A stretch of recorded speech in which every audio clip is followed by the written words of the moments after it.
So now that we have our definition of negotiation, I'd like to give you a brief overview of human cognition.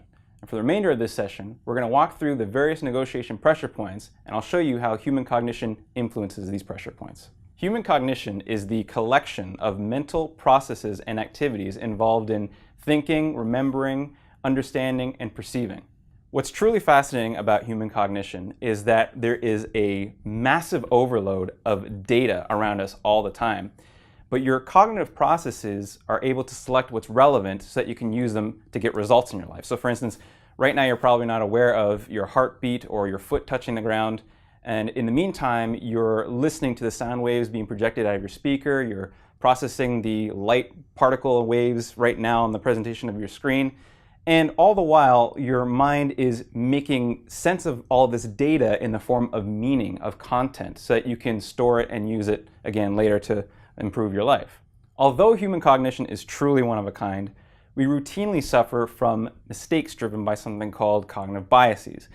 Cognitive biases happen when we hold on to our preferences and our beliefs even though there's contrary information right in front of us.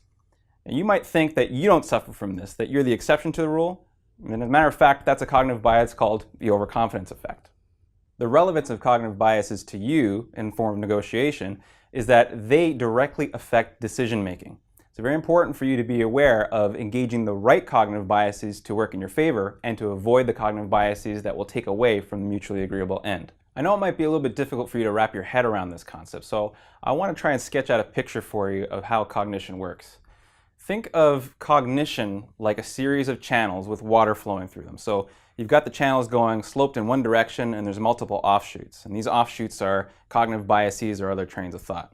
So think of water. Water goes down the path of least resistance, doesn't it? Right? It'll flow in the direction that it's given, on the angle it's given, and it won't change direction until it's acted on by a force or just something else changes the direction of it, like a gate opening. So in the case of human cognition, it's very similar to this. The mind is efficient and it prefers shortcuts, heuristics. It prefers the path of least resistance. When you have to actually put effort into your thinking, that messes everything up. So the brain is wired in such a way that your heuristics, your shortcuts, will lead to the kind of results that will be beneficial to you.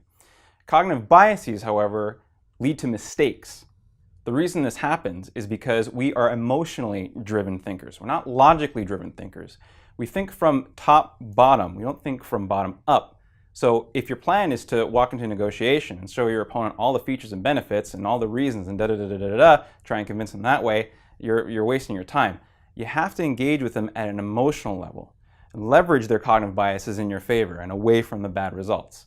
The use of a single word, the tone of your voice or a phrase is going to get them thinking in one direction. It's going to open one of the doors along the channel where the water flows and set it off in a different direction. So this is kind of a microscopic way of looking at it. I don't want you to get too bogged down or too nervous about using the exact right words every time you negotiate with somebody. Instead, what we're going to look at is the macroscopic view. And the macroscopic view shows that there are negotiation pressure points, and you can use these to engage the cognitive biases to work towards your favor and away from a bad end.